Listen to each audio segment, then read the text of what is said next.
बोलो जयकारा, बोल मेरे श्री गुरु महाराज की जय। तो प्रेमियों,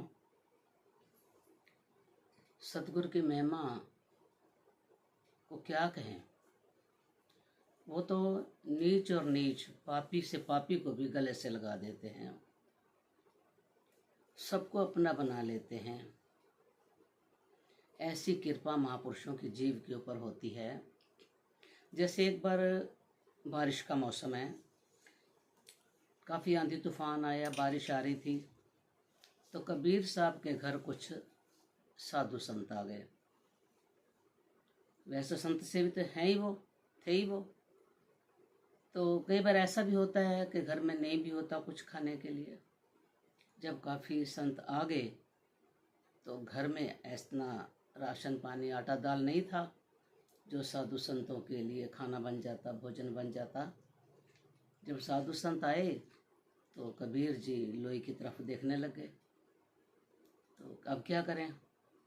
तो लोई कहती है, चिंता मत करें, मैं जाती हूँ, कहीं से कोई मुझे उधार दे देता तो मैं ले आती हूँ। काफ़ी दुकानों पे गई, कुछ राशन, कुछ आटा दाल, कुछ उधार मिल जाए कि साधु संतों के लिए भोजन बन जाए। लेकिन गरीब जुलाहे को कौन उधार देता। किसी भी दुकान पे गई, उन्होंने कहा कि नगद में ही सामान दे सकते हैं। आखिरकार एक और बनिए के गई, बनिए की दुकान पे जब गई तो उनसे कुछ राशन के लिए कहा। बनिया कहता, राशन तो मैं दे दूंगा, सामान तो मैं दे दूंगा, लेकिन एक शर्त है। क्या शर्त है? एक रात आपको मेरे पास रहना पड़ेगा। तो थोड़ी देर तो सोचा, फिर वो कहने लगे कि ठीक है, जैसे आप कहते हैं वैसे मैं कर लूँगी, लेकिन आप हमें राशन दे दो। जो आटा दाल राशन जो सामान लाना था लेके आ गई घर।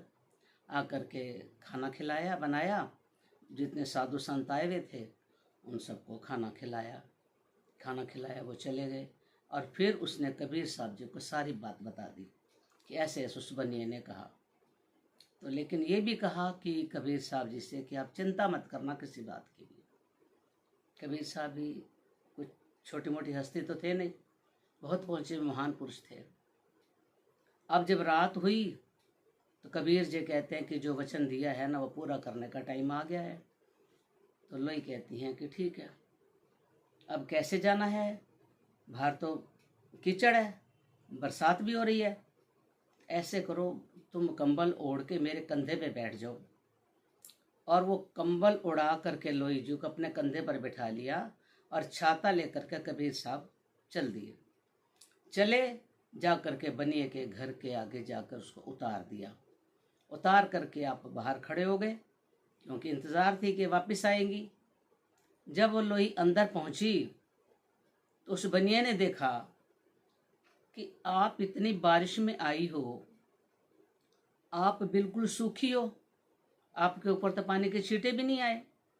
और सबसे बड़ी बात है कि इतनी कीचड़ है रास्ते में, गलियों में, आपके पैरों को एक कीचड़ का छींटा भी नहीं लगा। आप ऐसे कैसे यहाँ आ गई? तो उसने ये कहा कि मुझे कबीर साहब जो हैं कंबल उड़ा करके अपने कंधे पर बैठा करके छाता लेकर के मुझे यहाँ छोड़ने आए।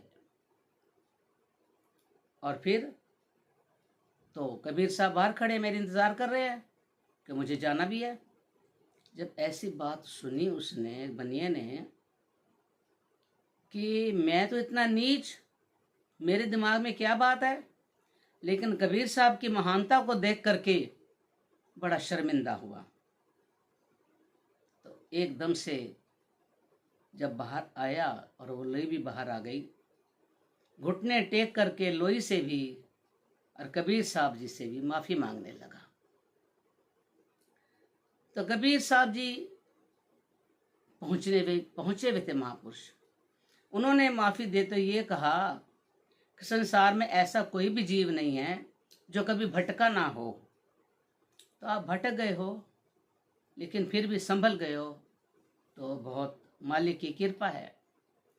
इसीलिए तो कहते हैं महापुरुषों के अंदर ही ये ताकत होती है कि वो जीव को ऐसे रास्ते पर ला के खड़ा कर देते हैं जो कभी इंसान ने सोचा भी नहीं होता। तो कबीर साहब जी ने उनको माफ़ किया। इसलिए महापुरुष कहते हैं, कृपा करते हैं कि ये जीव अपने मन को संभाल के रखो। ये मन जो मिला है प्रभु के सिमरन करने के लिए मिला है, भटकाने के लिए नहीं मिला। अगर कभी भटक भी जाए तो मालिक के चरणों में फरियाद करके अपने जीवन को सुधार लो।